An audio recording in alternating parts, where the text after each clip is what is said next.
Last month, I'm happy to say that my book, SCARBOYS, my independently published book, is out there in the world. It's ready to be judged and have people read through the pages and scrutinize the lines, and I'm okay with that.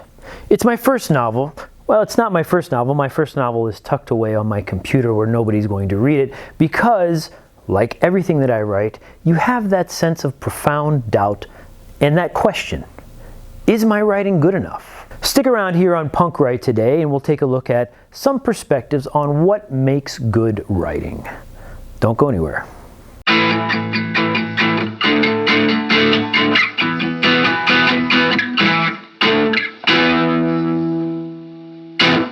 The craft of writing is a very complex craft.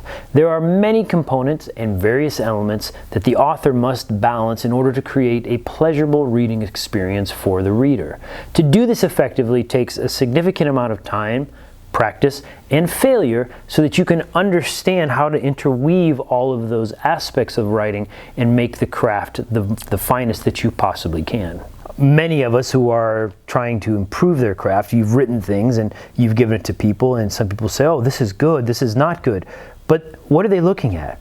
And more importantly, what are experienced authors trying to look at when they read your work and say, these areas need to be refined or changed? This is why an editor, which I cannot stress enough, is one of the most important steps when you have a final piece of work that you want to put out for public viewing.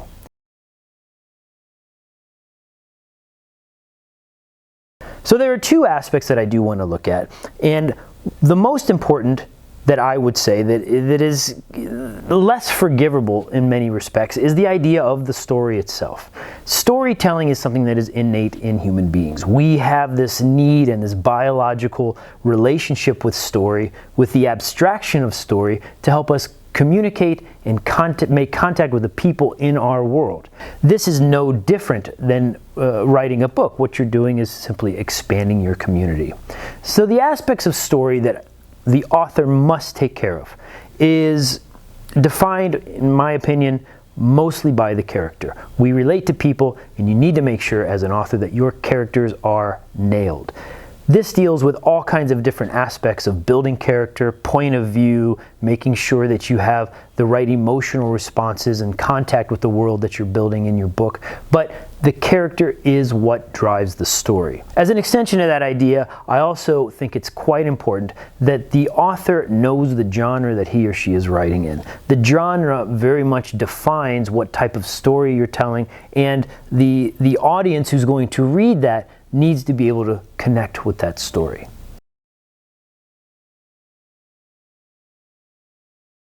And this brings me to the second point as well, which is about readability. The second aspect of good writing, of course, is very dependent on your ability to use the language that you're writing in. Good grammar is hugely important. However, it is not necessarily the most important thing. You can get by with some choppy grammar or some invented use of the language as long as it fits within the genre that you're working in. And still, if you have a strong story, you can get away with it. This brings me to William Gibson's Neuromancer. This was a very important book, is still an important book in terms of science fiction. It's one of those books that really started to break the barriers in terms of our relationship with the digital age and the digital era. The Matrix, I think all of these things were first presented in William Gibson's Neuromancer and subsequent series. Mona Lisa Overdrive is in there. Those are very interesting books. However, I will say that the readability of this book is quite complicated. I don't think it's a greatly written book in terms of grammar and flow, and I had a hard time following characters.